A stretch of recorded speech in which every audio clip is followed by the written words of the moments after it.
Dinosaur computer, you can do it. I believe in you. Okay. All right, we are live.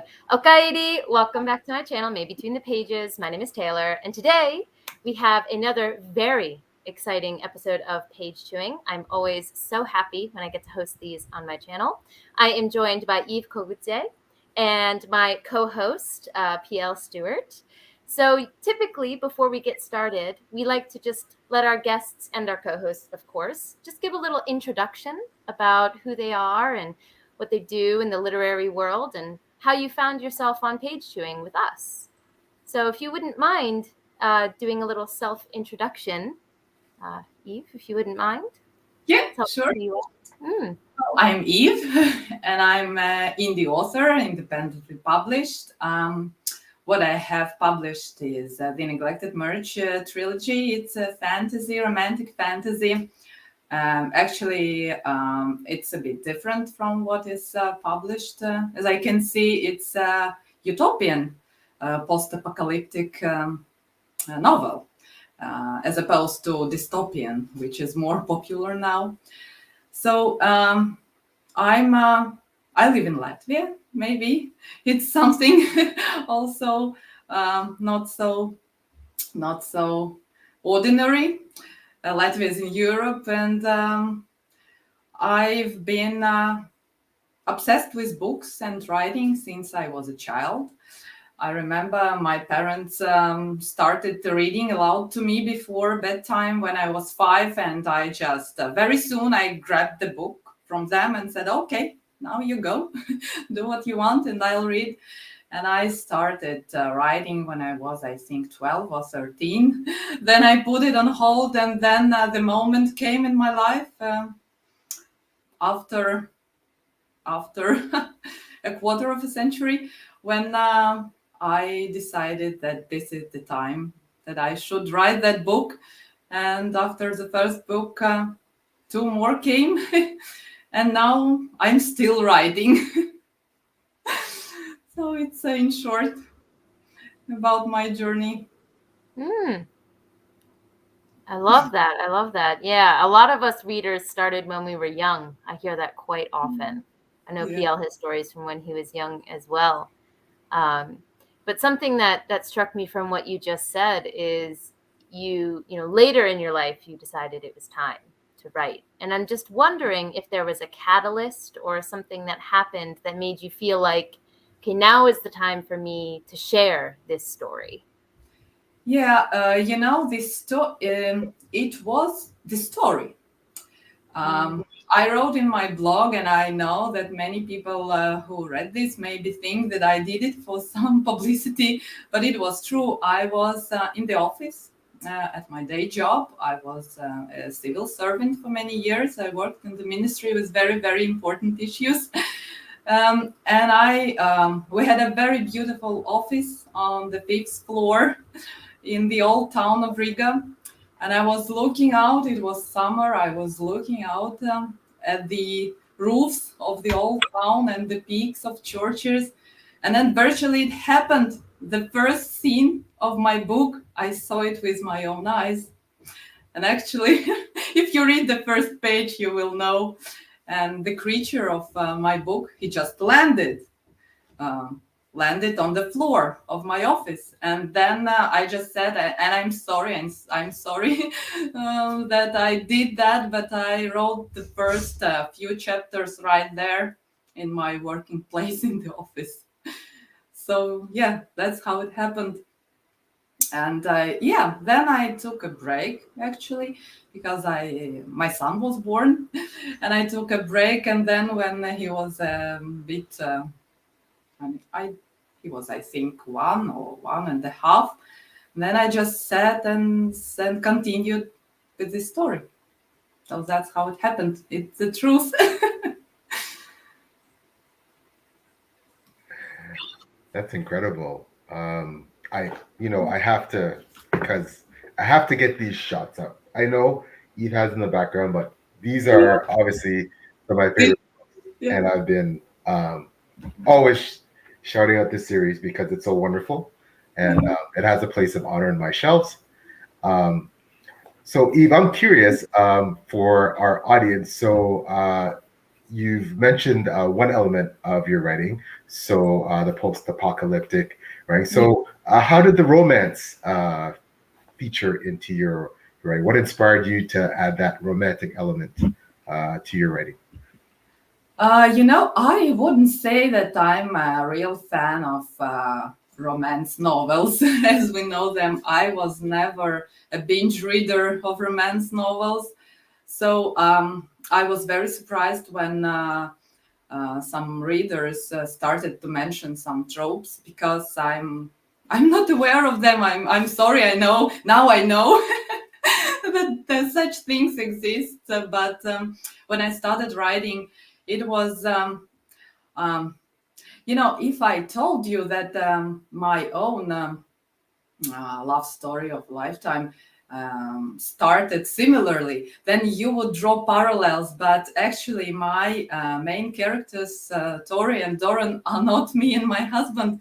But the beginning of their love story is somehow related to my own experience, and maybe subconsciously, I wanted people to feel that such things actually happen, that it's not a trope, it's not an insta-love trope that happens only in movies and in books. It happened to me, and maybe subconsciously through this creative flow, this idea to share this romantic element and this love stories that inflated instantly. Maybe it happened in this way, but I don't know. Creativity is like magic, and you can't always explain it logically. But as you are, you've read all three books, and you PL know that the second book is not traditional romance. It's about different things, about sacrifice, about leadership, about duty, and the third book as well. So I wouldn't call my trilogy romance trilogy because it would be quite misleading for readers. It's just the romance in the first book is a catalyst of the story. But I know it's unusual, and maybe some readers expect the second and the third book to repeat in general ways the first book. So it's a challenging task to promote it, to be honest. It's so interesting hearing you say that, because we have had some talks with some other authors as well that talk about having romance in a book. Yeah. It's difficult to market because in a lot of people's minds, something is romance or it's not. It's almost never a combination of romance and something else. Now, there is the subgenre, of course, of fantasy romance, which we all, everyone in the world has heard of Sarah J. Maas, who's like the main person in that genre. But, one that comes to mind immediately is Legacy of the Brightwash by Crystal Matar. I've had some discussions with her as well, very similar to what you're saying just now, is that it's hard to market because she doesn't want a romance reader to pick it up expecting a specifically romance book. It's a book that deals with other themes that has like a romance along the way. So it sounds very familiar to what you're describing, I think, with your book. And if I may add, I even have a review for Neglected Merge, the first book in the trilogy, and the reader complains that they didn't understand if it was a romance or romance was a subplot, and it made them unsatisfied. So yes, such things happen, and then it's Yeah. I think it's something it's interesting learning how to balance that, I would imagine, because as a reader for myself too, it does change the way you think of a story if you hear romance as the main point, even if it's only in the first book. I have another trilogy that I adore. Oh my God, for the life of me, I can't think of the name right now, and I adore it, so it'll come to me. But there's another YA trilogy where the romance in the beginning, the first book, is exactly as you mentioned, a jumping off point for the heavier political things that happen later. Yeah. So I just loved hearing you talk about that and how it is inspired by real life as well. Yes, and I just want to add that Eve's husband Alex is wonderful. He's such a wonderful guy, and hoping one day to meet them both. Of course, Deb and I. One day we're going to get to Latvia, and we will get to Canada, and we're going to meet in person. So the Remnant Chronicles. We had to throw it out. It's the Remnant Chronicles. The Remnant Chronicles. Okay. No, actually, I'm sorry. It's just train of thought. At the moment, I read a lot of books by indie authors, but I also reread the classics, and I read classical books I somehow skipped. I don't know why. If this shelf is only one, I have another one, and then I have more. I think I've read everything from the classics, but somehow there are some books I skipped. And the last such book I read was The Thornbirds. And actually, after I read it, I was puzzled why people say that it's a love story. Because a love story subplot is like 5% of the book, and it's just an integral part of the bigger picture. It's just not about the love story. So maybe also this kind of prejudice influences readers when they see romance or see the romantic plot in the book. Maybe it has something to do with that. Yeah, it's funny. I read the Thornbirds, watched the series when I was much younger. My mother was a huge fan, and and I agree, Eve. I describe it more as almost political, religious, drama with the church and the hierarchy of the church, and that was much more the elements that I found in that series. Wow, thank you for bringing it up. That brings back some memories because my mother, she loved watching that, mainly for the main character played the priest, and all his trials and his temptations with this relationship. But what I was going to mention is that, and because Eve is too modest to mention it herself, of course, because while Eve says that, and I totally understand, because indie writing and marketing promotion is difficult, and it's difficult to obtain sales and recognition. Eve has won quite a few awards and had quite a few award nominations for her series, right? And of course, congratulations on that. So, Eve, how have you handled the success and the acclaim, and how has that impacted? Has it impacted how you write or how you market, or how's that gone for you?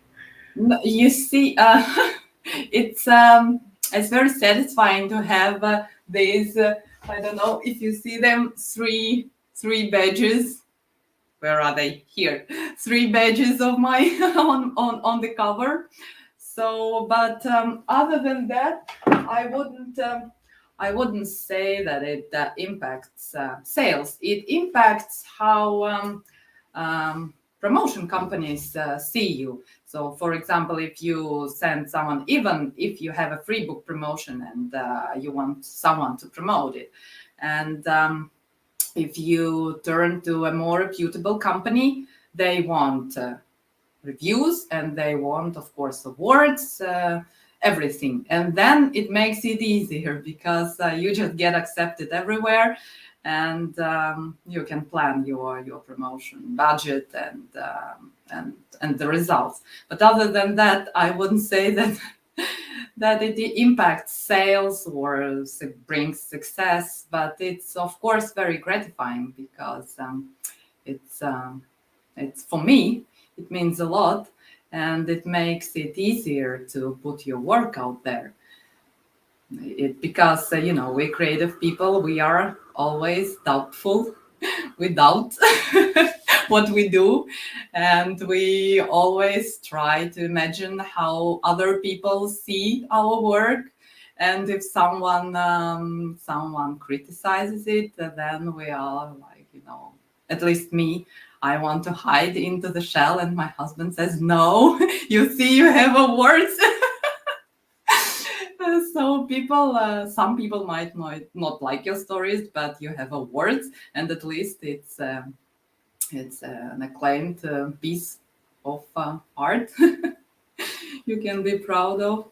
But it's still very hard for me to accept it, and just to see myself as an award-winning author, even if I mention it somewhere in bio, on my blog, on Twitter. Inside I just cringe. Oh my God, what will people think? What if they read it? Well, we'll do it for you then. I'll make sure it's in the description. If you make sure to tell everyone, we'll do it for you. Thank you. Because it's like these thoughts. A person reads the book and says, "Oh my God, why all those awards? The book was terrible." Something like that. But I think it's our creative part doing the bad job, discouraging us along the way. Yeah, that's something that we've definitely talked about on Page Twoing with several other guests. And I think it always comes up because we are a group of creatives, right? Whether it's, creating stuff on YouTube like booktubers do, or authors like the both of you, the creative process is continuous. So I think that we tend to feel like our job is never done. So even if you feel like, oh, I got that done, then you're thinking about the next thing. So feeling as if you don't deserve or can't live up to something that someone says about you, I think is a pretty universal feeling. You're certainly not alone. And that doesn't make it ring true. It certainly does not ring true. But I think it's something that a lot of people have mentioned, when we talk to other creatives and, on the channel as well. So we can certainly sympathize with that feeling. That's why we need to have other people prop us up. Yeah. That's why I'm very grateful that I've met PL. He's been so supportive, and he's like our already family friend. And my son Chris, he says, when I grow up, I will read The Drowned Kingdom and The Lost Land. Oh my gosh. Yeah. Oh my goodness. Also, my well worth the read. Has read the 2 books, and he always says it's our PL and his books. So we are virtual family friends already. I feel the same, Deb, and I feel the same, Eve. I'm so honored, and your writing is phenomenal. I've been a fan from day one. I always tell people, when people ask me, when they see me saying something about your writing or reading my reviews, or we've always been supportive of each other, and you're so fantastic. But when they ask me specifically about your writing, and I always tell them that it's almost like the first book especially, and I loved all 3, and they were all very different in their own unique ways, but still obviously part of the same series.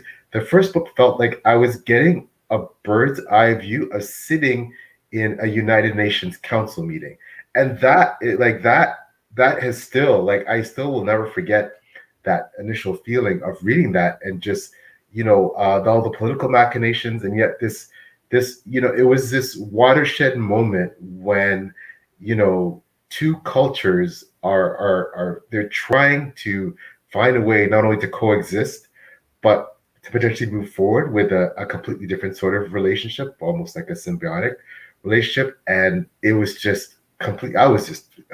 I couldn't put it. I was just enthralled, and I'd never read anything quite like that.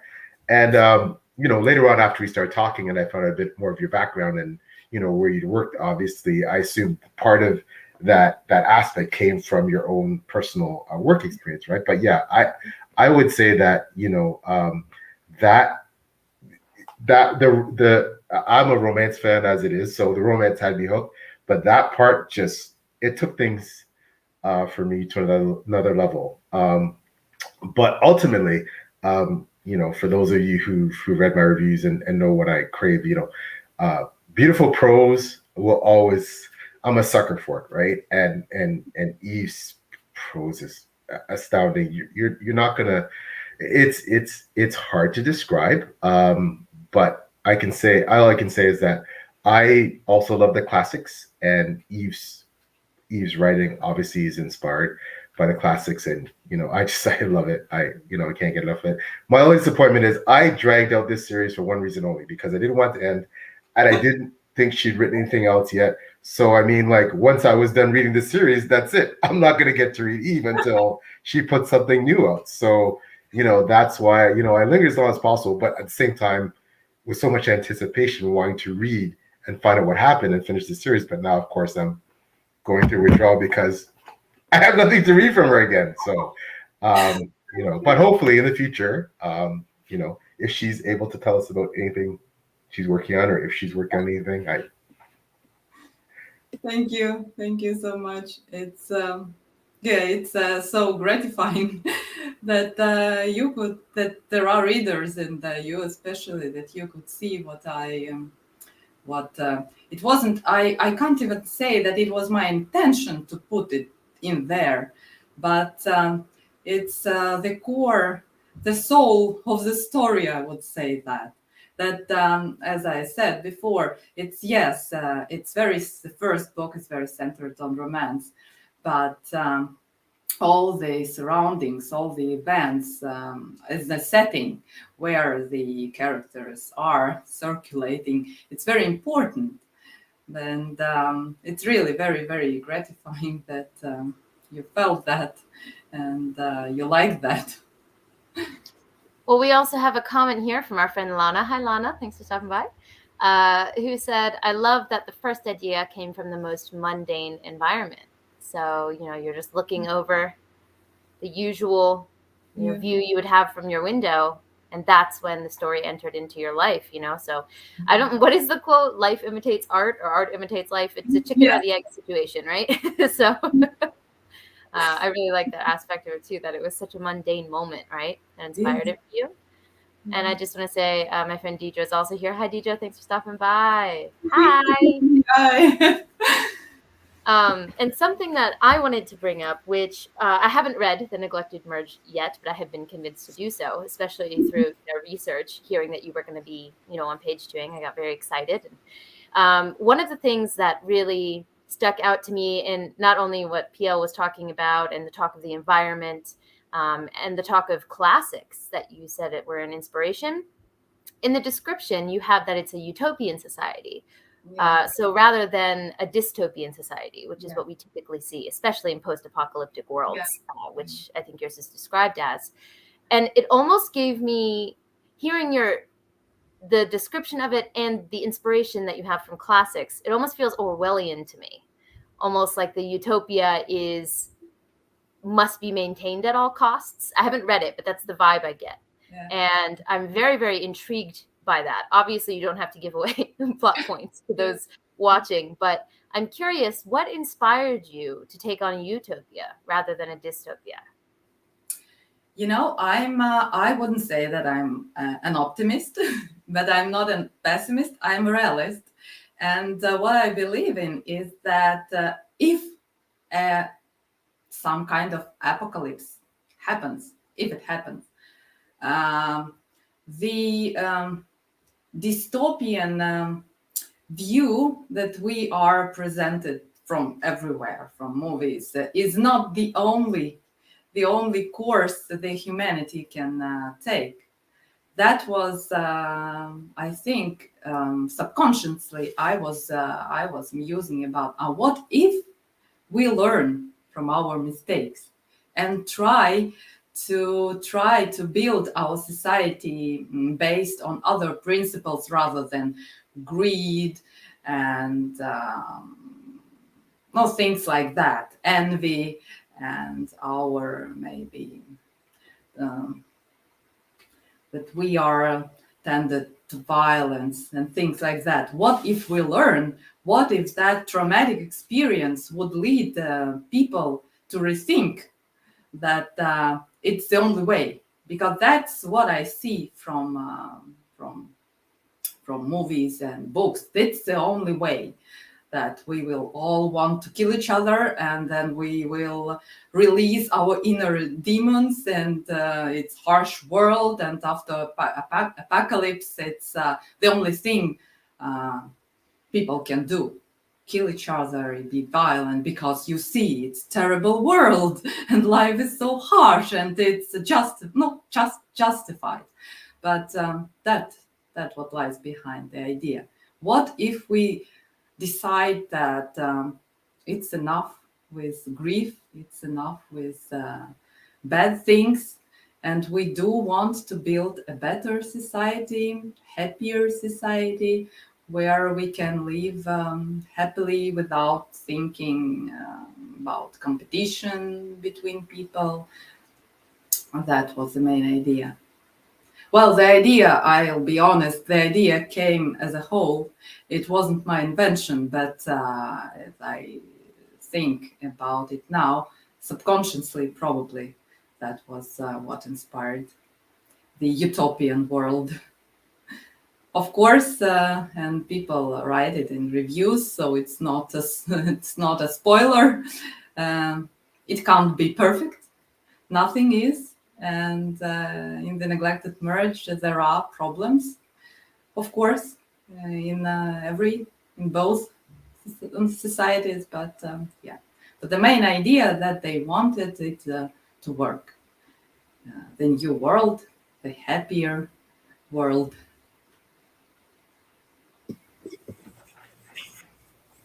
Yeah, no, that's a story, Taylor. Did you have something you were going to? No, it is incredible.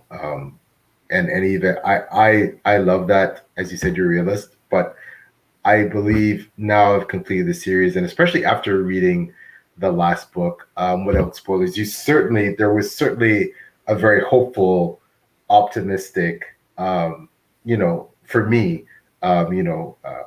denouement ending to the series that I was extremely satisfied, unexpected, but very satisfied with. Again, without giving away spoilers, but I very much felt that with the third book, that this is very much about, because of the particular characters that were introduced, because of the youth element, that this was very much about the future, and could there be a future going forward for everyone involved, right? And what would that future look like, and who are going to be at the vanguard, who at the vanguard of the future, who's gonna carry us. And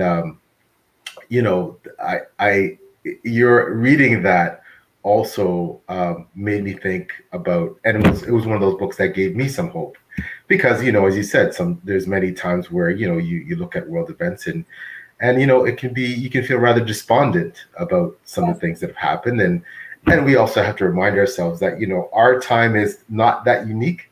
Many of these sort of events have transpired over the centuries. It's just that we're living them now, so it seems so stark and so dire. But really, if you look back through world history, this is unfortunately nothing new. But with that comes positivity, and there's always been, and as Eve writes, and what I love about her writing, there's always been societies that have warred, made treaties, negotiated, found a way to coexist, move forward with a new type of existence, right? Countries have merged in forms, new boundaries have been arranged. Like there's, this is something that is part of life, and again, that's something I love about Eve's writing, that it does reflect reality in all those ways, not just the harsher and more, So there is that optimism, I feel, that runs through these books that I really love. So I'm glad you feel. I love when people take nihilism is popular. Let's just put it that way. Nihilism is very popular, especially in dark fantasy, and I really enjoy when there's like a touch of hope there as well. We actually had a comment that kind of connects to this, which is it's dark in this cave, says, even in a perfect society, you won't have perfect people. My trip to Disneyland also proved this. Which I love that. It says, sounds like a fun idea. But I think this comment, besides Disneyland trying to be a utopia, something that it brings up that I definitely agree with is that, humans, we're flawed, right? But that doesn't mean we can't strive to be better. So I like when people grapple with that concept in their writing, because there is well, what's the point? There is that aspect to it. But I do like the idea of, in your world after this catastrophe, people did have a positive thing they were going for. And then, of course, we're humans, so problems come up. But I like the idea that humans are striving to do something better, at least a little bit. It made me think about it more. And I think that this idea of utopian world was also inspired by my own personal experience. And PL knows that I'm a very supportive person in the writing community, and it comes from my heart. I don't expect everyone to run screaming to read my books and things like that. I just really want to add something positive to the world. And I have to say that I been through many traumatic experiences, and somehow they didn't make me see the world as a dark and harsh place. I don't know why, but and I think it reflects also in my books, in the Neglected Merge Trilogy, that it's not the only way. And we see in movies, for example, something happens to a person, and then he goes, he starts drinking and things like that, and everything ends up badly. But it's what I think what I wanted to say. In my story, in the Neglected Merge story, that it's not the only way.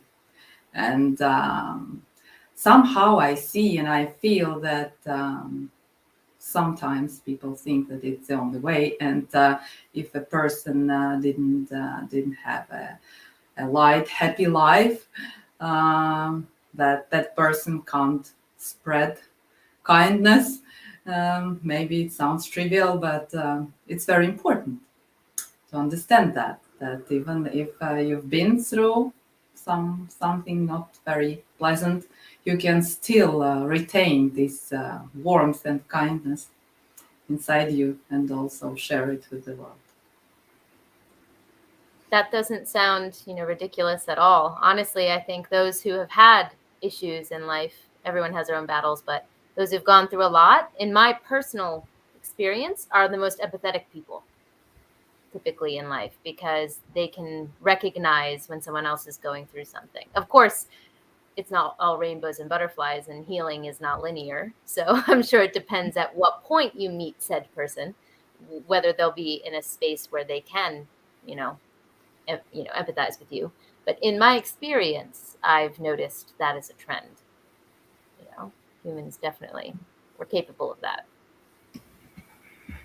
Well, I can definitely attest that, Eve is one of the most supportive and incredible people in the writing community, and she is constantly championing, others and lifting up others, when we need a boost, and even when we don't. So, that's something that I definitely can affirm. One thing I want to ask Eve about her writing is that now that I've read the series, and you have a chance to reflect, and you're looking back in retrospect over a series, and it always happens inevitably when you finish a body of work, right? And one of the themes that perhaps I wasn't focused on as much, that after I finished Shifting Directions, the last book, that when I look back over the course of your series, was actually leadership. And that's something that, it wasn't in the front of my mind when I was initially reading the books, but now that I'm looking back, I see, for me, that played a prominent role in your series, and specifically, a transition of leadership and power, and how, you don't have to be the nominal, the titular head to be, really the main leader of something. Right?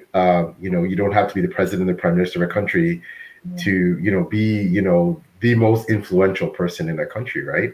And I definitely felt that about, people like Taria and Grayson to a certain degree.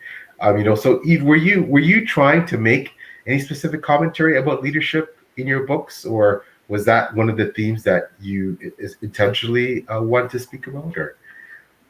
Yeah, as I said, the whole story wasn't intentional. It's not a result of some elaborate plotting. It's just the story that came to me as a whole. But yes, that's leadership is one of the topics that really interest me, because again, I see in TV series and in movies and in books, it's like if you are a leader, you think about yourself first, and well, there can be collateral damage, and it's okay. And in the end, even if a lot of people died and I don't know, villagers got burned and things like that, it's like, wow, we won and it's great. And somehow every time it made me cringe. I'm sorry, but it's not about one person. It's not about even a group of person like a cabinet of ministers or I don't know, lords or something. So I think yeah, the whole idea of leadership was inspired by my conviction that leadership and authority and power equals responsibility. And I strongly believe that our nowadays leaders need to remember about that they need to sacrifice something in order to bring the general good to the world, to their nations. That was the main idea. Yeah, I think maybe, and you told me that you thought that Toria was very stubborn in Tangle of Choices, but she couldn't act differently, because she wouldn't be able to live with herself if something happens to anyone, not even to people she cared about, she loved, but to anyone. So she's a very, very responsible person, and I like that about her. Yeah, it was absolutely. I mean, at first, shocking, heartbreaking, but the things that Tara has to endure, of course, in the book. But yeah, her courage and her courage in the face of a lot of emotional turmoil, internal emotional turmoil.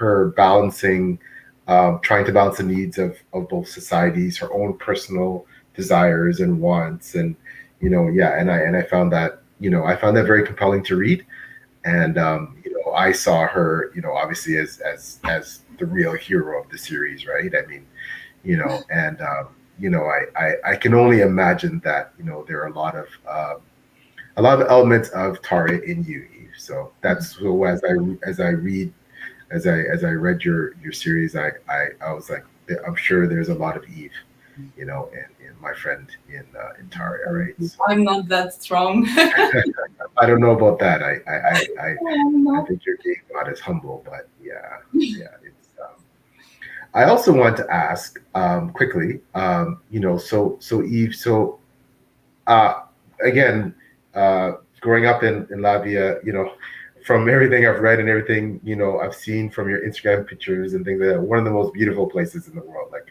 I just, wow, like I just can't wait to see it. How has Latvia, as a place, how has that inspired your writing? How does that figure into, Yeah, how dare you take my question? I'm sorry. How dare! I guess we work together too long. That's why we come up with Yeah, the same one. Yeah, I just want to second that along with PL. Is I have a couple booktube friends who are from Latvia, and whenever they do vlogs, I'm like, I'm not exactly sure what town they're from, but I'm like, can you not? Because my jealousy. Yeah. To answer that question, I'll tell you the story. We have in my hometown, it's a seaside town, and we have a very, very, very long beach. It's it's very long. It's 30 kilometers long, and it's not like any other beach, at least in Europe, because it has pine forest, and then the beach, and then the sea. We don't have hotels or skyscrapers, like in Miami or somewhere. So it's the forest and the beach. And then you walk and walk for hours, and almost the only thing you see is the nature. And once we had people from Japan coming over here, and when they saw this beach for the first time, they said, this is a perfect harmony. Because when there are rocks or houses or a path for joggers, then it disrupts the harmony of nature. But you live in the place where there is a perfect balance and perfect harmony. So I guess it inevitably leads to people here in Latvia being very creative, very open to all kinds of creative things. That's why we sing, we dance, and our singing and dancing festival is included even in UNESCO Heritage. You can watch on YouTube sometime, because it's, I won't even try to describe it, but you just watch and you see, it's amazing. And yes, I think that was the main influence that made me write. It's Well, that theme of balance, the way you've talked about your books really seems like it's very prominent. So it seems like it definitely inspired a lot of the book. Yeah. Kind of based off of that, we have another comment, which is, do broken lives create broken people? Or do entitled lives create broken people? Or also, known as, I can't afford to care, versus, do you people know who I am? Which is a really interesting question. Yeah, it's a really interesting question. I feel like it depends also on the status of said person in society, I think, because the ability for that person to take that mentality and affect others would be a key factor for me in determining what my answer would be here. Because I think if you're someone that holds power, both of these mentalities would be pretty horrendous to have. I'm not really sure. I might go, if I really think about it, I might go with entitled more if I follow with my previous comment, which is, if you've gone through some stuff, you're more empathetic to others who have. That might be my answer for that one, is that entitlement would be the larger evil in this case. But I'm curious to know what you two think. This is a really interesting question. It is a very interesting question. I actually think that it depends on a person, case by case, because it's a popular view that, for example, kids of rich parents are all spoiled. They don't care about education. They just use drugs and drink and party. But it's not true. It's just not true. There are such people, of course, but there are people who embrace everything their background can give them. They go to elite schools like, I don't know, Oxford and Harvard, and they get that excellent education and they become successful and happy. But there are people also who were very lucky in life to be born into wealthy families, and they just throw it all away. So my personal belief is that it depends on a person, because I've seen all kinds of people who reacted to similar experiences in very, very different ways. Because some just broke down and they didn't wait for the situation to improve. And the situation, I can tell you, always, if not improves, it changes it doesn't stay the same for years and years. And if a person is weak, then they just decide to give up, and they break. But other people, they endure, and step by step, they live through these harsh periods of their lives, and then they emerge from under the water, and their life improves. So yeah, it's a difficult question, and I think we can't answer definitely with one or the other option. What do you think, Pia? Yeah, you want to follow up on that awesome answer, Pia? Yeah, that's an incredible answer, Eve. That's an incredible answer, and to an exceptional question. It's dark in a cave. That's an exceptional question. Well, as you know, as for Taylor and Eve know, who've read my work, I write about probably someone who is the epitome of, entitled and privileged and is broken. But I think my comment, and I totally concur with what both Eve and Taylor, at least what I think they were saying about, of course, ultimately it depends. But one thing I will say is I find that in life, through my life experience, my work, my my age now, in my 50s, I found that people who come from one of two, and of course, again, this isn't carte blanche. This isn't. I'm not saying in every case, but people who come from one or the other extremity of background, so extremely disadvantaged, unfortunately, poor without a lot of financial resources, not a lot, or people who are extremely privileged. I think there can be, and of course, not in all cases, there can be a tendency to, go down a path of potentially being broken a bit more because of your circumstances. Because I feel that, there's so many examples of people who come from a very tough upbringing, very disadvantaged, and they rise above that and they thrive and they become these phenomenal people, well-rounded. They're successful in every way. They're kind. They're generous. They give back to the community. They're determined to give their families a better future than they had. They're determined to give back to the community that helped give them that success. They turn out to be these philanthropic and wonderful people.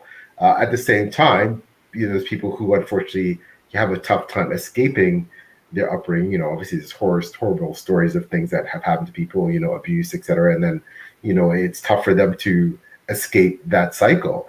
And the same with the privileged. I think there's people that, because they are, they're given everything in life, perhaps some of them they end up with a narcissism and of course I'm not saying all people at all, because we know many wealthy people that are fantastic, wonderful, warm, giving, amazing people. It has nothing to do with their bank account. They're just great people. They just happen to be, fortunate enough to be blessed with wealth. But I'm saying that it can create an environment where, there's a desensitivity to others. There's a lack of empathy to other situation, and it's more about perhaps either preserving their wealth or that their situation, they feel above, other people. They feel that there's this sense of elitism, etc. And as you know, with my main character, he's a bit of both, because his upbringing has definitely influenced him. But as both, I believe, Taylor and Eve pointed out, it's up to the individual. And my main character had some small capacity for change, and he's. But again, it's, I believe, left to his own devices. Excuse me. Perhaps that change would never have happened, if it's going to happen at all, and to what degree. And I think that exposure, I think, is a big element. I think that who you meet in life, who you cross paths with on your journey, what kind of influences, mentors, friends, can really affect how your journey ends up. People who are willing to tell you some harsh truths, people who are willing to back you and believe in you even when other people don't believe in you. Those are things that I think really impact whether or not, how someone's going to turn out in either of these circumstances. So, Yeah. I wanted to add about your main character, Othran. We actually, with my husband, we discuss him sometimes during supper. Because the most amazing thing about him is how natural he is. This is a real royal persona. That's the way they are. Maybe we don't see them. Real royalty. We don't see them like that because we don't have opportunities to see them in such situations. But the way you describe Othran is like, I believe, almost every, not all, of course, not every, but royal people are, because they are born into a very, very different background. Their way of thinking can't be different. It's impossible, because they can't view the world the way we do. It's impossible. It doesn't make them bad. It doesn't make them evil until they go and slaughter other nations and things like that, of course. But in the core, they can't be different. And for that, I absolutely admire Othran, your created character. He is very true to life, true to reality. And it's not often you read about such characters in books, because still people try to maybe put a flower or two on top of their characters to make them more appealing for readers. When I think of Othran, the first phrase that comes to mind is two things can be true at once. That's what he makes me think of a lot.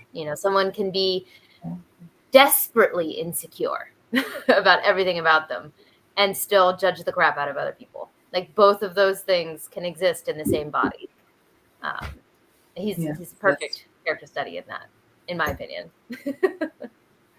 Well, thank you. I'm humbled by the kind words, Eve and Taylor. Yeah, and Eve's characters in her books, again, I give her the same compliment, that they're extremely well fleshed out and extremely realistic, right? And I pride myself, and I believe Eve does as well, and obviously testament to her work, that her characters are so well developed and so realistic and well fleshed out. And I think as authors, we realize that there are not that they don't exist, but there are very few almost completely good or completely evil people in the world. We are generally some mix of the two, right? And that it's just by degrees, right? And Taylor, you raised the excellent point. A person can be all these things. They can be desperately insecure and yet judge people. They can be, noble and brave and devout in their religion and caring about children, and yet be harsh and cruel and sniping. And we're these complex creatures that we're very rarely just one thing. And I think the best of people have the worst of moments, right? And that's something that the converse, the worst of people can have the best of moments, and we forget sometimes. We give generally good people a pass on a lot of things because they're generally good people, and we try to be objective and say, okay, well, you know what, they're having a bad day, or they're going through something, or that's not really them, or etc. Right? They're sick right now, but then the same with, unfortunately, people who are not so nice. When they show these positive things, we don't always give them credit for it. We don't always allow ourselves, perhaps maybe they're trying to change, maybe they're trying to have an evolution, right? And that's a really difficult thing to cope with as human beings, because I think we're all looking for the positive. For the most part, we're looking for the positive in you fellow human beings, but we have to realize that that's a complex thing, and that people, and this is something I've always grappled with. What do you do with people who have some horrible propensities, views, ideas, and things like that, but yet have these other noble qualities.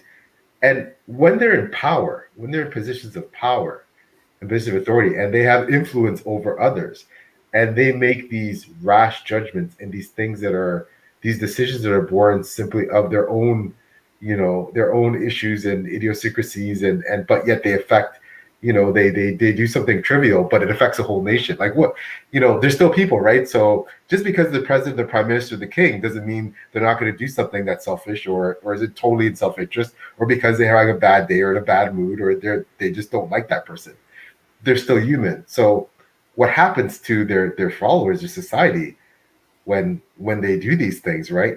Because we, as the people who are not the rulers, could potentially be the victims or the beneficiaries, one way or another, right? And so I find that fascinating, because I think especially with people in power, we forget that they are human beings, and the decisions they make, while they may be widespread and affect, potentially have international, big geopolitical consequences, they're still human, and some of the decision making can be flawed and only based on human frailties and emotions, rather than cold pragmatic logic, or examining facts from their advisors. Or no, sometimes it's just, I don't like that, I don't want to do it, or I like the other person, or what, like, and we don't think about that, but that's the reality.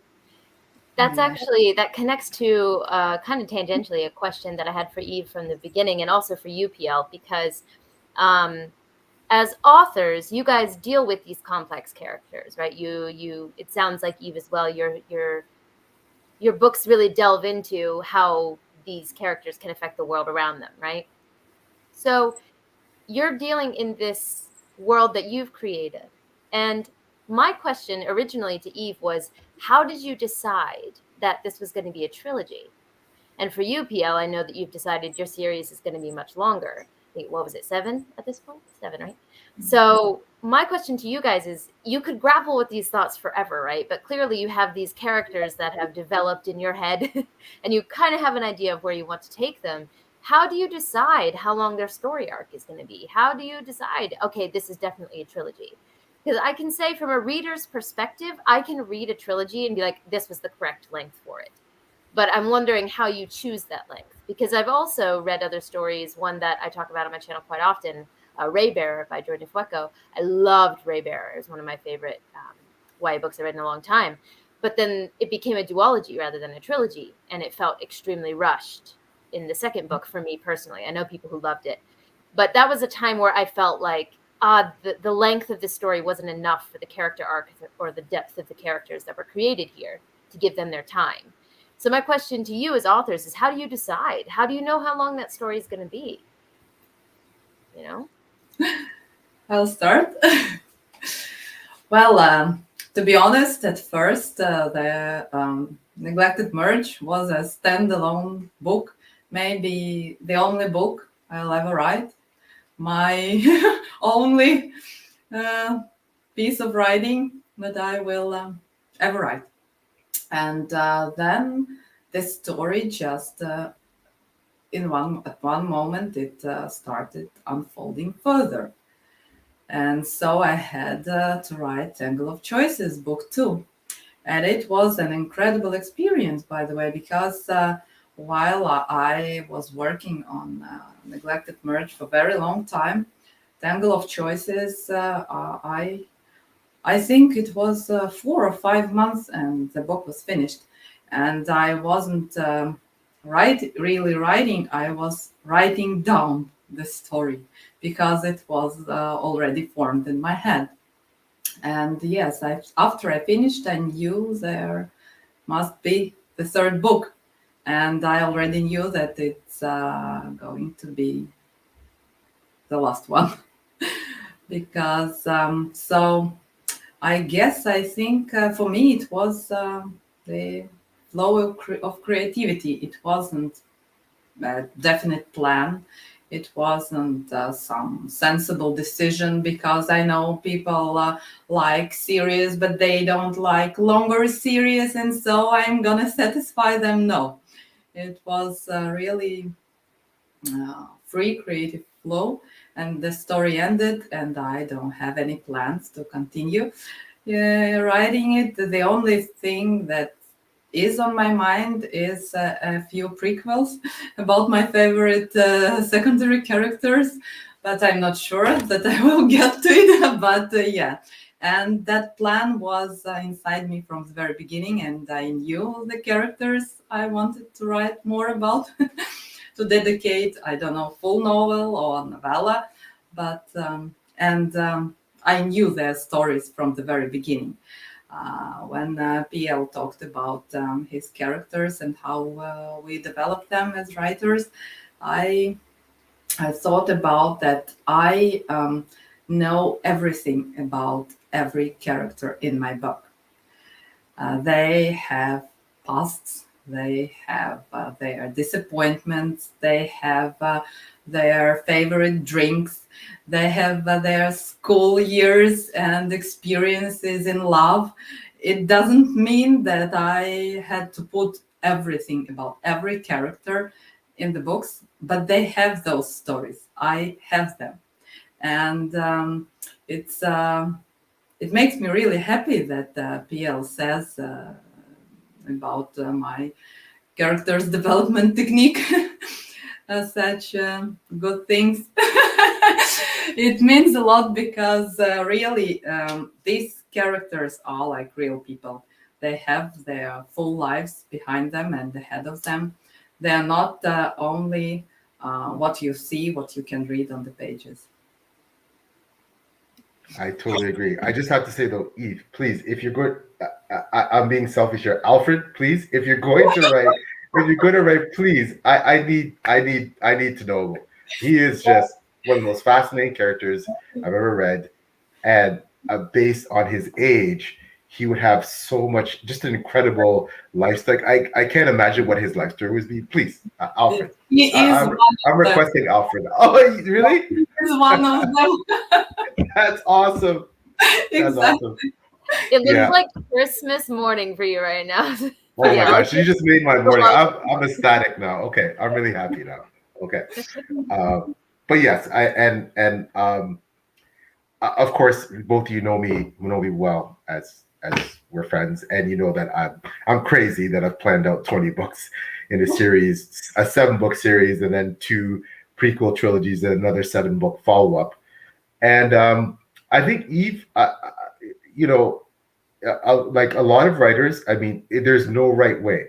Some writers are spontaneous in how they put the, they write the first book. It's like, you know what, this can be a standalone, and that's it. And some writers say, okay, I'm planning out a trilogy. We'll see what happens. And you know what? Suddenly, it turns into a 6-book series, or you know what? I ended at a duology. It depends on how it feels for the writer, and if they feel that the story should naturally conclude here, or if it needs to keep going, right? There's no right answer, and I think again, what excites me about Eve series is the prospect of seeing some of these other characters have their own story, because there's so many characters I could name that. But Alfred is a top on this story. Yeah. But Alfred is still the top. But for me, I think the general answer is it's how long you feel for you as an author, how long you feel the story needs to be, or the character arc needs to be, to satisfy what I believe would be a realistic journey, especially if it's like a redemption story or a coming of age story, or there's some grand design or machinations occurring behind the scenes that impact, that it needs to be this length, or whatever that length is, to make the whole series or universe or come together. I know for me, it's very much, okay, like author and story needs to be 7 books, because you need to see, there's 3 things you need to see in my series. You need to see author's journey and understand, there's that potential redemption. Will he change? Can he change? To what degree? How is his change impacting? How is it impacting the universe at large? And that arc, needs to be brought to some kind of conclusion. Because I don't believe that change happens overnight, and I'm honored that Eve feels that Autumn's a realistic character. I feel like that needs to happen over a 7-book series. It's just long enough to just depict that change in a realistic manner. And then second of all, by the time you get into like the third and fourth book, you'll understand what Othrin's place is in the universe. And then as as the series expands, you'll realize why. All I can say is you realize why it had to be 7 books, and what's coming, what's potentially coming. And then the prequel trilogies are, yes, I want to explore, like you said, I have characters that I know what they like, I know their tastes, I know their backstories, I know everything about them, and they live in me with their own individual lives that I'm sure, like Eve, I could take 15 or 20, write standalones or have their own series, and that would be, I think it'd be really interesting to read. But I picked some characters that, for my prequel trilogies, these 2 characters that they lived hundreds of years before Othrin was born, that they're integral to understanding the entire universe.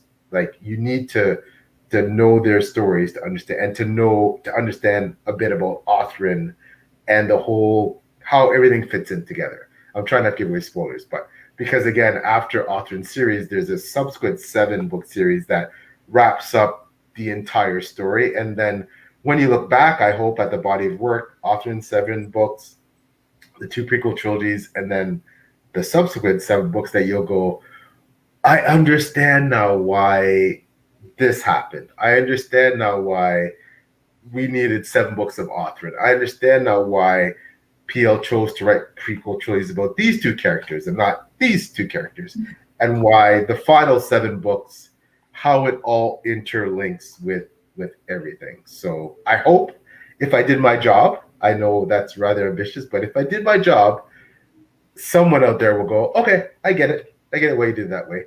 But as Eve will attest, I'm sure, you can't please every reader, and there's going to be someone unsatisfied. Someone will say, in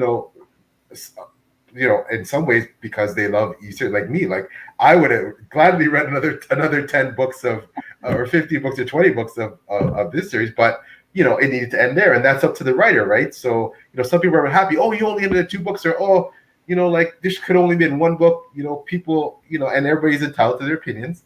Some readers like to write your series for you and say, hey, and that's, they're entitled to do that, right? You should have put a prequel here, or, and that's totally taste, and everybody's entitled to do that. But for the author, we have our own ideas about, what we want to do with our writing. So, well, that's why I wanted to ask, because as a reader, I've had people say, even just within a book, this book is too long, and I'm like, I could have read 50,000 more pages of that, right? So it's a subjective act, right, taking in a story. So that's why I wanted to hear how an author makes that choice, because you can't control how someone consumes art. You kind of have to just let that go at some point. But the decision has to be made eventually, right? Like for me, the Dandelion Dynasty, which I talk about all the time, that I just finished, those books are massive. They are chonkers. But I could have read another 1,000 pages of that world, and I would be happy as can be. But I know some people who are like, yeah, I loved it, but it was pushing it, that at that length. So it really is a subjective thing. But it's nice to hear that both of you you have an image in your head, maybe ahead of time for PL's, response, or for Eve as well. For you, it just felt like this was the end of the story. This is where it needs to end. I think for Eve's books, especially, if you read them, they're obviously part of the same trilogy and series, but they honestly are so different in some ways. Like, I'm being honest, like I had a completely different feeling about reading each of these books, whereas other series, I felt it was a continuation, and there was nothing unnatural about the way these books are phenomenal, and the way they were interlinked was awesome. But other series, you very much feel, okay, this is just the continuation of a story. But with these books, I felt almost as if, first of all, because I think they were very different in some ways, themes and topics explored in each of the 3 books. And again, I don't want to give away spoilers, but But book one for me, like I said, was very much about, the formation of potentially a love match, a main love match that was going to have repercussions for the entire universe, but also this how this these two societies, what were the inner workings of how these two societies were going to potentially be able to coexist, how difficult that would be, the dangers, and what was going to happen.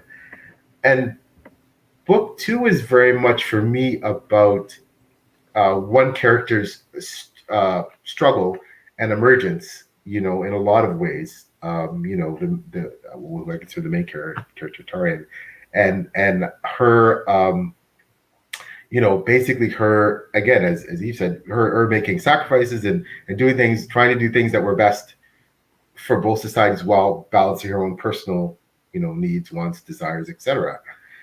And book three was very much about, I felt like it wrapped so many things up beautifully, but also was about the future and what potentially would happen with future generations, and was there going to be hope? Could this work?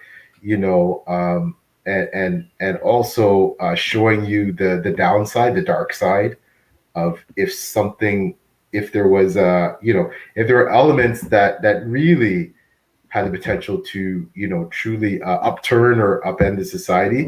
It could come from the most innocuous person, but it again, I felt a very much a different vibe with all three books. Great, fantastic, but yeah, they were all very different. So Was that an active choice, Eve, to make them feel different from each other, very distinct? No, actually, it wasn't. I think it's like it's with life. It's in life, you can have periods of very happy-go-lucky kind of a life. Everything happens beautifully.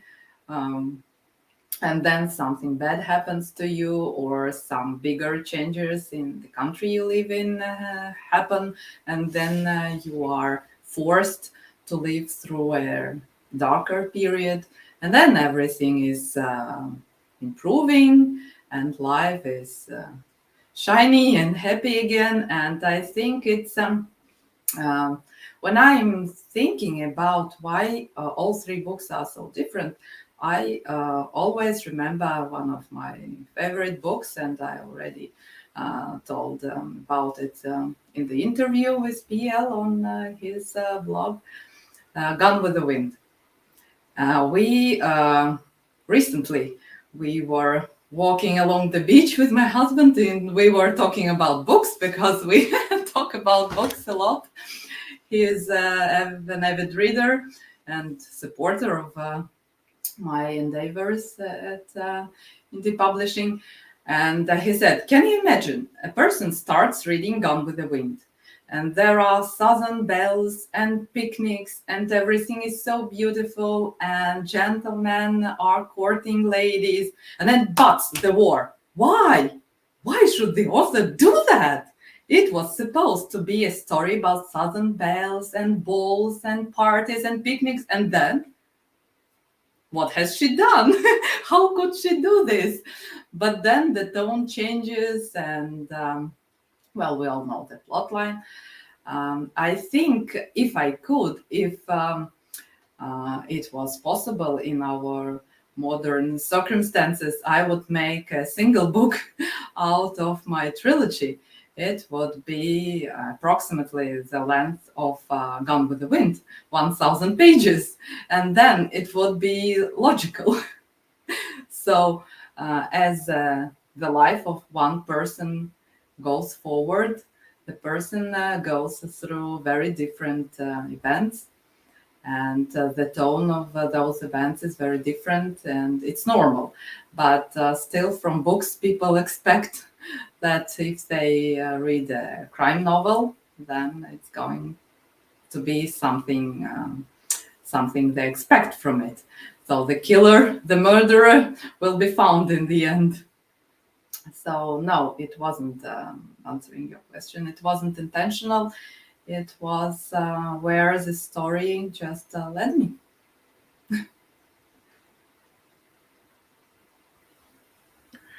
Yeah. It and I feel like, whether it's Taylor producing videos, how long should this video be? Yeah. What is this depend on the content? If it's a review video, like how, does this book need more explanation if I'm doing a review than this book, regardless of the length?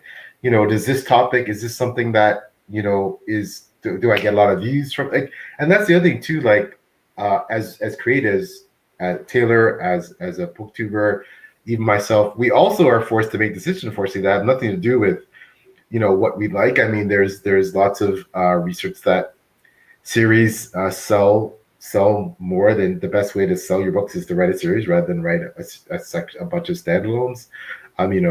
For Taylor, maybe, okay, well, this particular content gets me thousands of views and this one doesn't. I mean, unfortunately, where there's price cost factors to writing certain books, lengths, and there's all these, or producing videos, or what kind of monetization you get. Like, there's all these factors, unfortunately, that influence.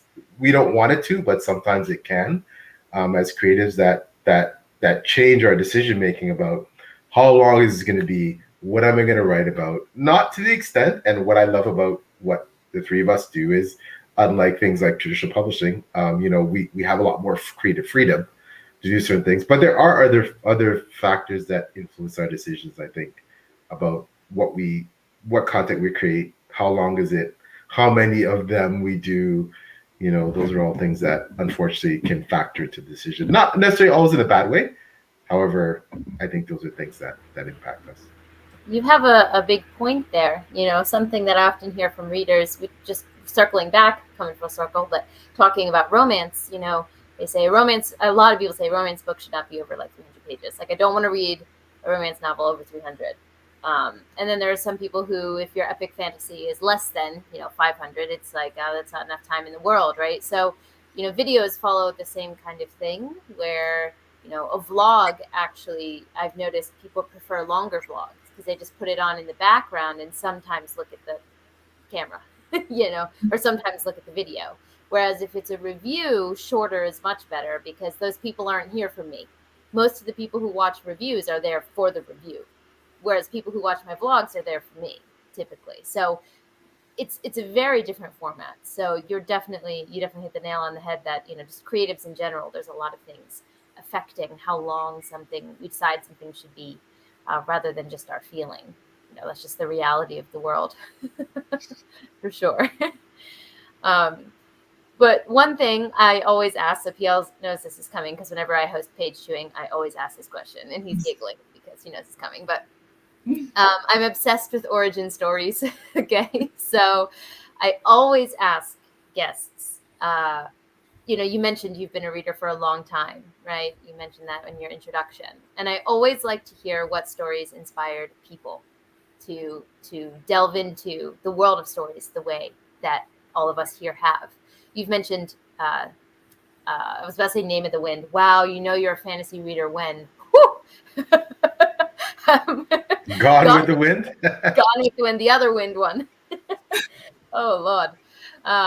But you mentioned Gone with the Wind already, but I was just wondering if there were any titular books, like books that just stick out as like this is something, or other stories, be it movies or music or some kind of media or story medium that kind of made you into the author that you are today, or started your interest in stories.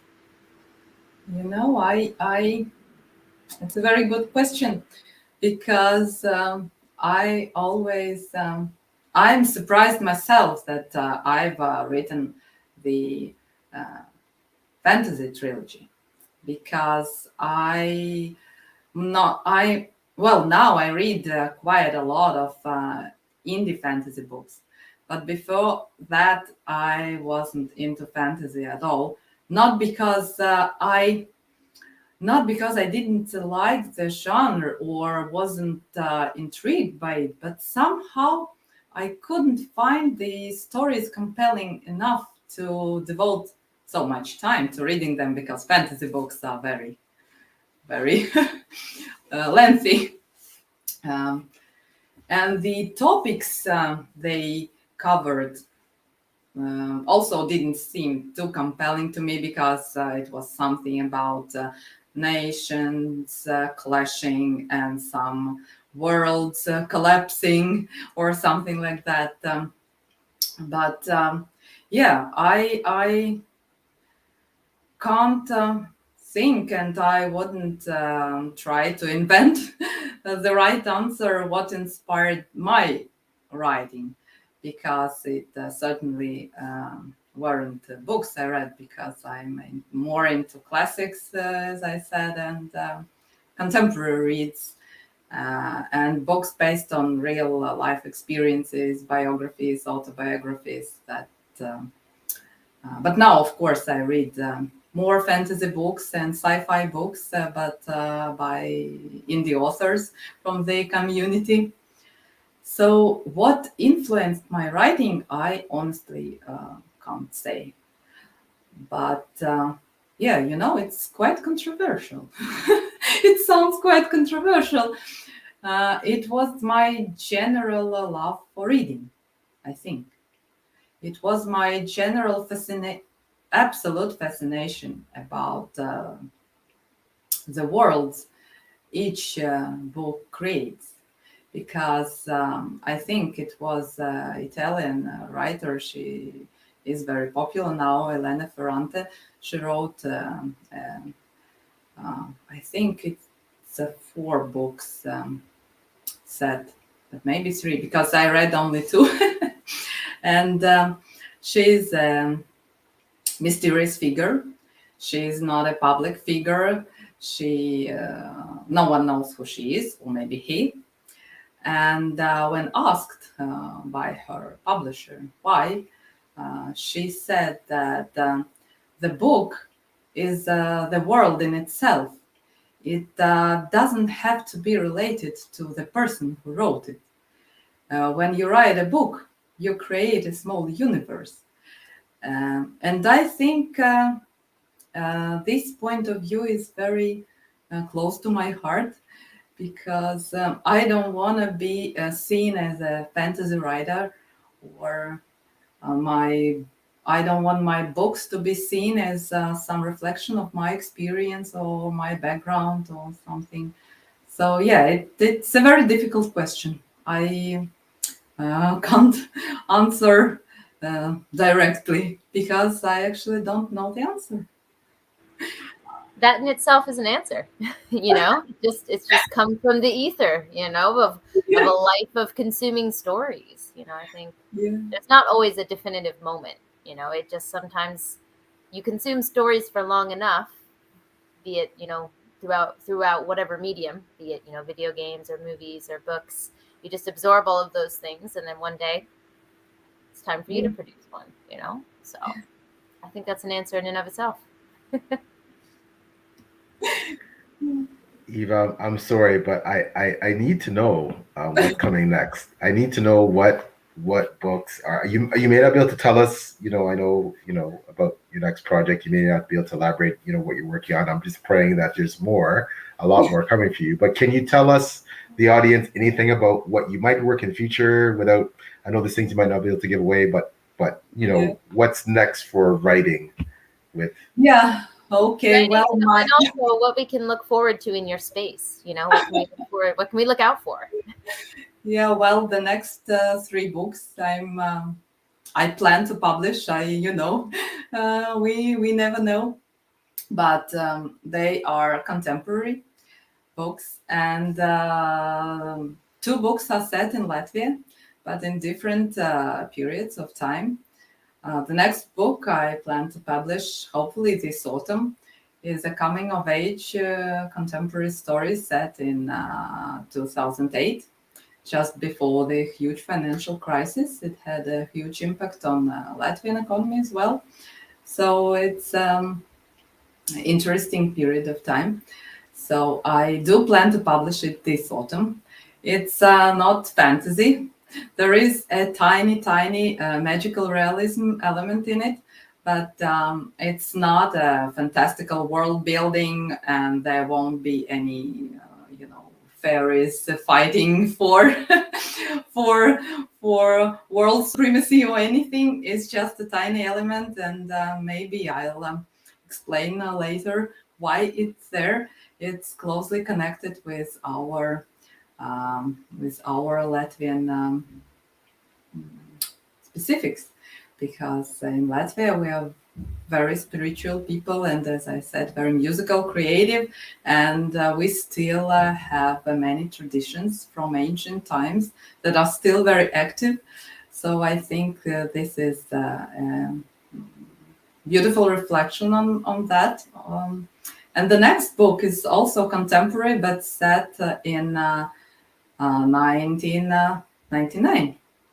It's an interesting period in history here in Latvia, and it's based on true experience, on true life experience of my husband.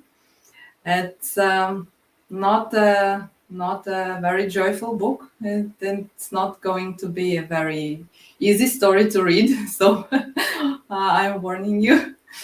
But it's going to be a piece of fiction, of course.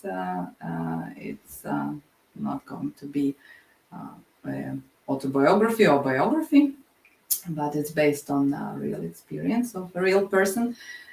The next book is also contemporary, but then I actually plan to write another fantasy series. And I already have the world I'm going to write about. It's a bit darker than the Neglected Merge Trilogy, with darker themes, with some magic in it.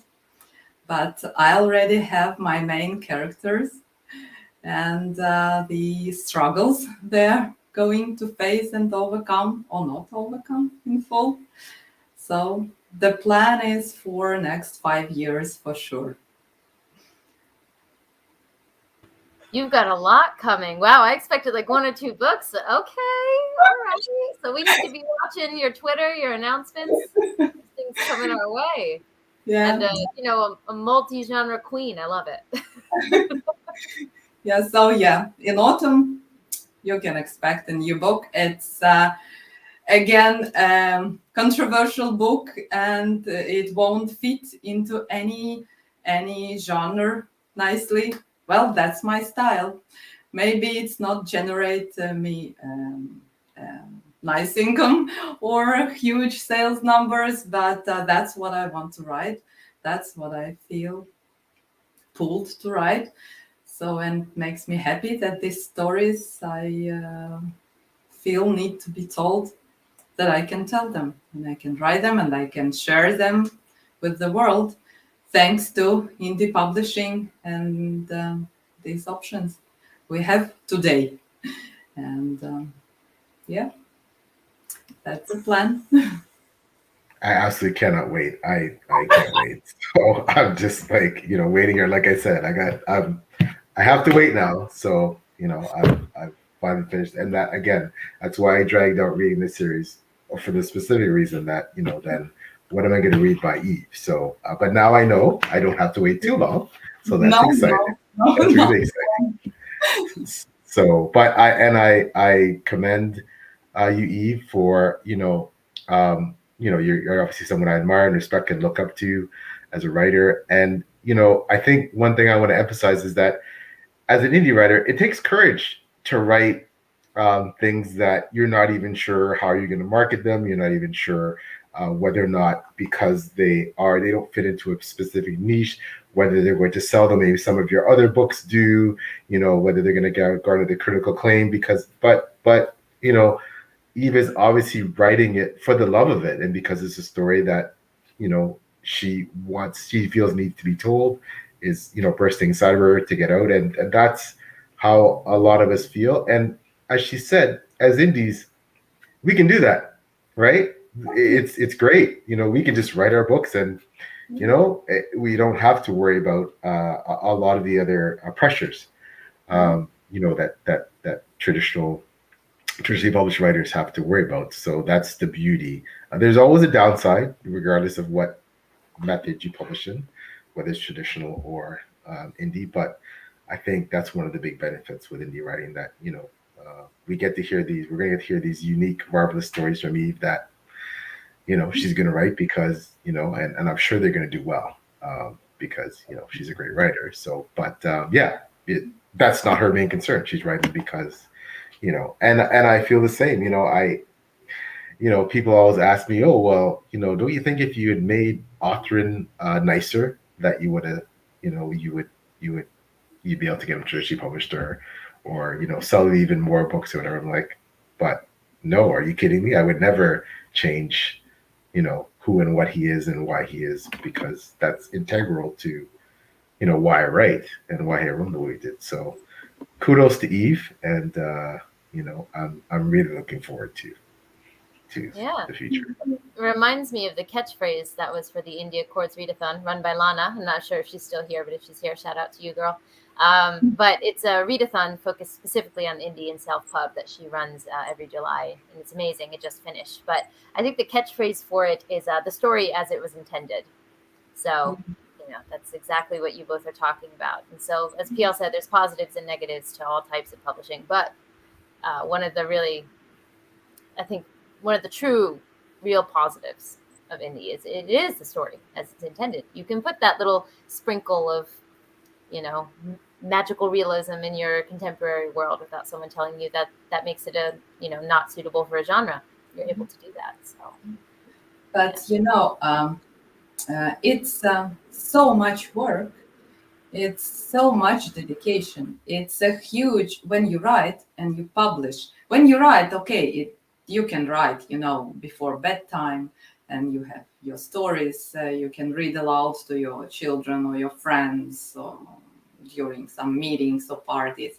But if you write with an intention to publish, even to self-publish, because the world will see your books and your stories, and you can't you can't publish something unpolished, something unfinished, because you will get a lot of criticism.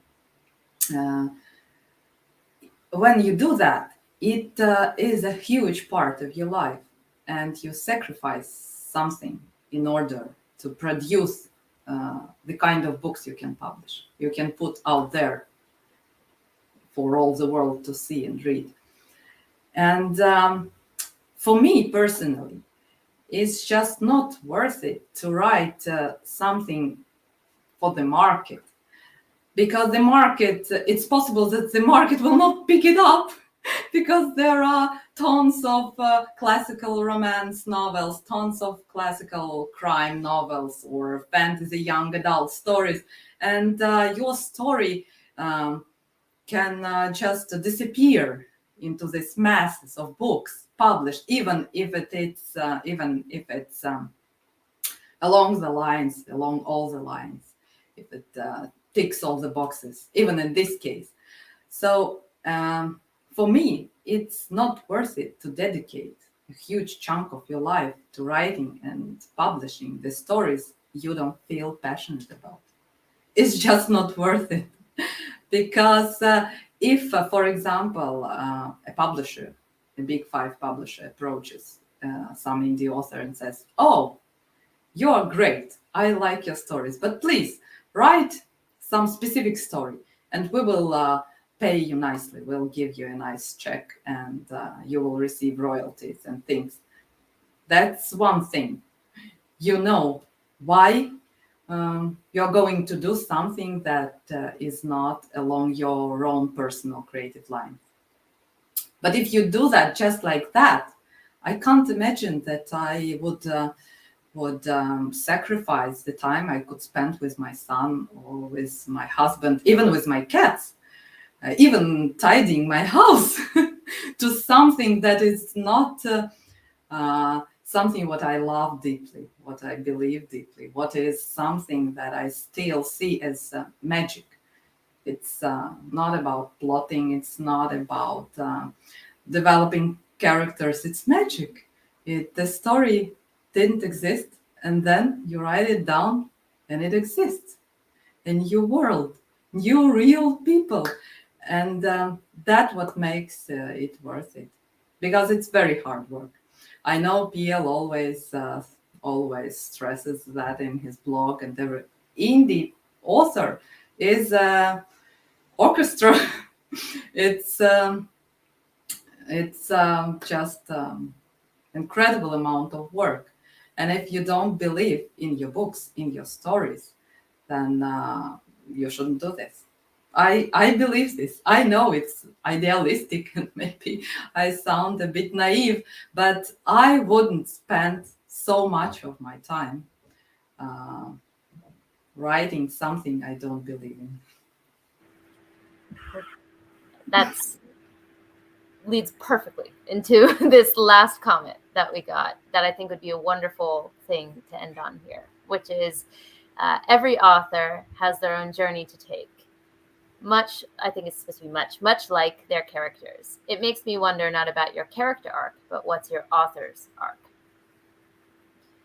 So I think this is a very big question, so you don't have to have a full response to this, of course, but maybe to make it a little bit more direct, or a question that has more of a context to it. Both of you, I'm sure, went through the thought process of, should I go traditional published? Should I go indie, right? And I think, Eve, you just expressed a large part of that decision was wanting to tell the story you want to tell, if you're going to spend the time doing it. But I'm wondering if in the future, if you had the opportunity to go traditionally published, or if someone reached out to you, is there a reason that you would choose to stay indie, even if someone was interested in the story that you want to tell, as it is as a traditionally published author? Or what do you foresee the future being if you were given that opportunity? Do you guys think you would want to stay indie because of the environment and the group of people that you now are a part of? Or would you want to just, for funsies, take a shot at it if you had the chance to do traditional? Because, one's not better than the other. I'm just curious, speaking about an author's arc, if you had the chance, would you be interested? Well, it depends. I'm actually, at the moment, I'm querying my current book. But when I started sending it out to agents, I already knew that it wouldn't get picked up. When it comes out, when you read it, you will see why. Because there is controversy in it that traditional publishers wouldn't be able to accommodate, because there are certain ways we are supposed to look at things, and if you offer a different view, the traditional publishers will not go for it. They will not take the risk. It's not necessarily that it's something scandalous or something. Me, I'm not a scandalous person, and it's just I don't see any value in it. But still, you have to put every plot line neatly into its shelf, into its drawer, and that's how it is. The story can be original and characters can be fresh and everything, but still. I was telling you about my querying process. So I'm not really upset that I receive rejection letters every day. At least I get response, and it means a lot. So, and I don't plan to query my 2 next books because I want to see them published. I want people to be able to read them. But if in the future, a publisher approaches me, I would, of course, take this chance.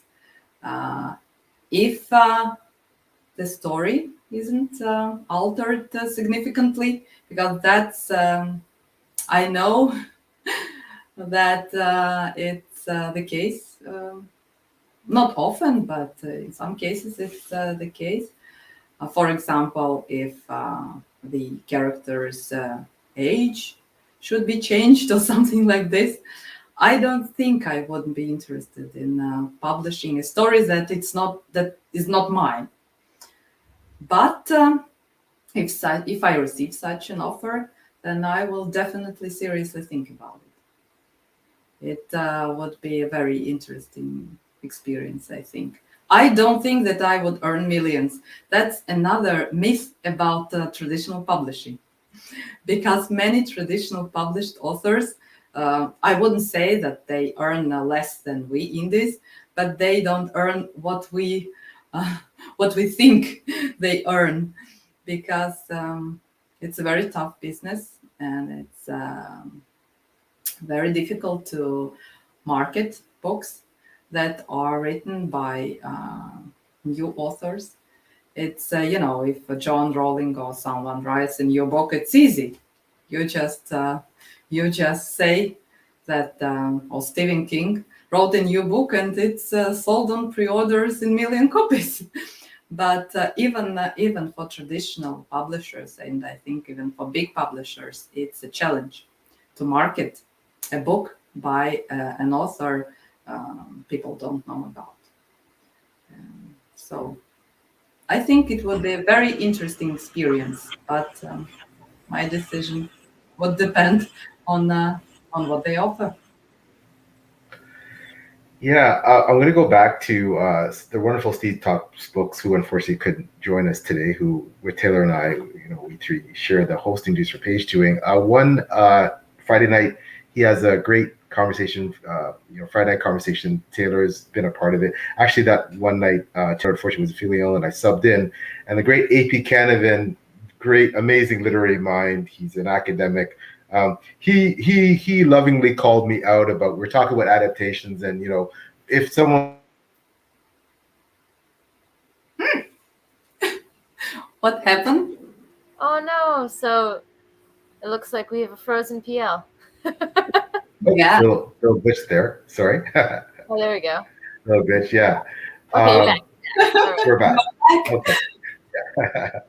Okay. So AP was saying, so if you're going to make your book into a movie, would you do it if they were going to drastically adapt your story? And I came out saying, and we had talked about this on a previous episode before, with what we call the Adventures with Taylor, Lana, who commented, Jamil Akhtar, a wonderful writer, and Steve and myself, we're all talking about, okay, well, if someone offered you this money, this big money, to change your story, whether it be traditionally published, or let's just say they want to get the movie rights to your books and they want to turn it into a TV series or a movie and all this money, but they're going to change, and by necessity, because we understand for these adaptations, they're going to have to, for time's sake, for money's sake, they're going to have to chop, cut, eliminate, rewrite, condense, do all these things.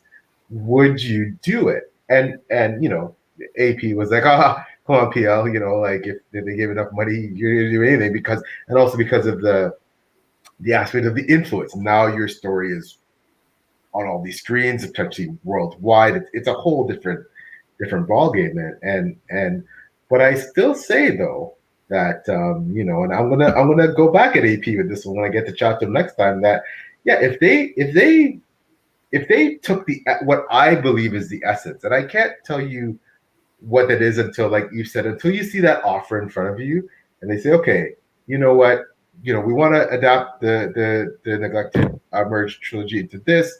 This is our concept, Eve. We're going to do this with Taria, this with Dora, this. We're going to chop. You don't know until you see it, right? And then also the second part is until you see the dollar figure they're going to offer you.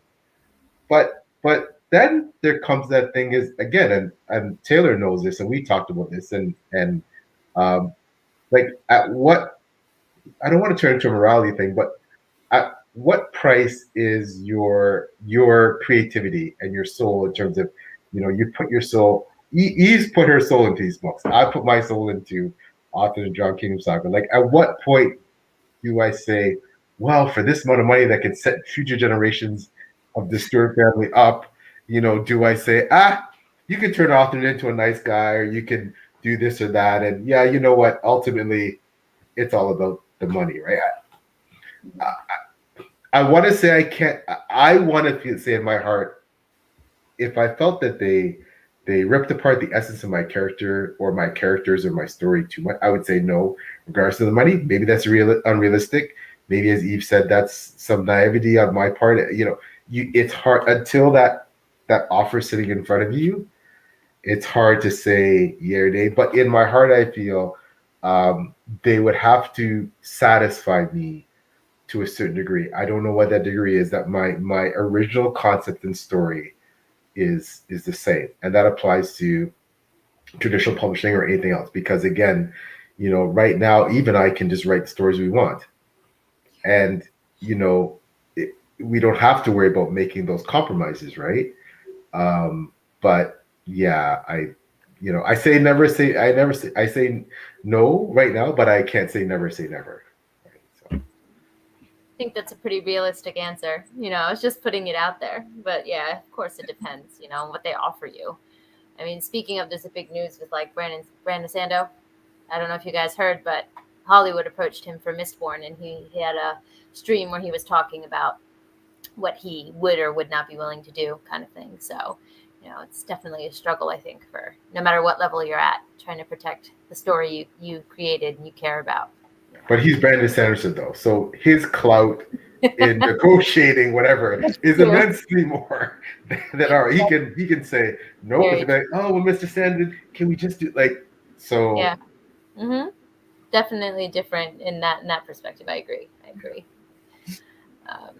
All right. Well, I don't want to keep you guys. We're coming up on 2 hours. As always, these go so long, so quickly. But before we go, as usual, we like to do a little bit of a closeout, where you can tell people where they can find you. We already talked about what to look forward to in your space, but maybe just a quick reminder for those who just joined us, where they can find you and what they can look for from you in the future. If you'd like to go first, Eve, and then maybe PL, you could do yours after. Well, I was against it, but now you can find me virtually everywhere. It's very demanding, and it's another part of an indie author's life. It's social media presence. You have to be there because there is absolutely no way around it. So you can find me everywhere except on TikTok. I don't think I'll ever be on TikTok because I'm very bad at making videos and I'm very bad at watching videos.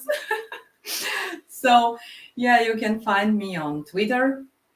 I'm always on Twitter, somewhere on the hashtag writing community.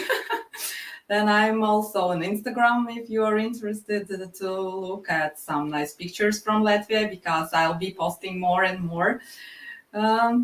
So people can see my beautiful country and the setting of my next 2 books. So you can also find me on Facebook. Facebook is a very intriguing platform. It's rather puzzling, but I'm on Facebook as well. And also you can find me on my website and blog, evekoguce.com. There I post reviews because I'm still a very, very avid reader. I read a lot, so you can read my reviews. You can also read about my path as an indie author, because I write about my real experience in marketing, promotion, and things like that. And also I write about my life experiences. So if you are interested, you are very welcome. I don't have any fancy subscribing mechanism, so don't be afraid that this subscribe will pop up. It won't. So you just welcome to come to my blog and read my stories and my reviews. So yes, it's basically Twitter, my main platform, Instagram for some pictures, Facebook, I'm there. Nominally, and my website, evekoguce.com. Of course, you can find my books on Amazon. They are exclusive on Amazon for a number of reasons, and on Goodreads. Well, I can definitely... You can find all those links below. I'll have them linked down below. So. I can definitely attest. If I'm on Instagram somewhat regularly, but if I'm going to do anything, if I only have a few minutes to go on Instagram, the first place I'm going is Eve's Instagram to look at pictures, because her pictures are the best, and she has a huge following on Instagram. So I highly recommend that you follow Eve on all her platforms, but Instagram, like the pictures, like it'll blow you away. And she posts some great content, and her blog is also amazing. I'm privileged to have had her review my books and conduct interviews with me, and I'm very honored. But yeah, check our website, and of course on Twitter. I say again, Eve. The people on Twitter and writing community know that Eve is one of the absolutely most wonderful, supportive people. She's constantly recommending other people's books before her own. She's constantly supporting and retweeting other authors' work. So, again, kudos to you, Eve, for all you do with that, and we're so blessed to have you. So quickly, PL Stuart, I'm on Twitter too. Like Eve, all the nominal Facebook, except for TikTok too. I'll never be on TikTok. But yeah, and of course, one of the highlights of my author journey has been to do page chewing with Taylor and Steve. It's just been, I can't even tell you what this experience has been. It's just been phenomenal to work with two creatives of this caliber, and just to enjoy featuring these dynamic creatives like Eve. It's been, other than writing itself, I think it's definitely been the highlight of my journey. And of course, this opportunity has provided me the opportunity to meet Eve virtually, my dear friend who, I so respect and admire, like I said, and it's been awesome. So thank you. Thank you. Thank you. So if you are, sorry, Eve, did you want to say something? No, it was a great experience, and just thanks again. Thanks for having me. It was amazing. Of course. Thank you for coming. I'm late to the party. Steve and PL are the ones who really started page chewing, but they brought me on board as a host, and I couldn't be happier. That I get to host these types of things. It brings me so much joy. So if you are watching this page chewing episode on my channel, you probably already know my channel, but maybe between the pages. Then our other co-host who couldn't join us is Steve from SteveTalksBooks. That's his channel name. Again, you can find the links, all of PL's links, all of Eve's links, and all of Steve's links are going to be down in the description down below. If you want to talk to me outside of YouTube, I'm sucked into Twitter at this point. I have to accept it. It has become one of my main platforms. So Twitter would be the place to find me if you'd like to chat there. I think that about covers it. Before we go blog, right? I always forget to mention. PL and I are also members of Before We Go blog, which is an SFF review blog website that we contribute to, run by Beth Tabler. We are also both part of SPIFBO. So you will be seeing some of our SPIFBO reviews coming out soon from the team also at Before We Go blog.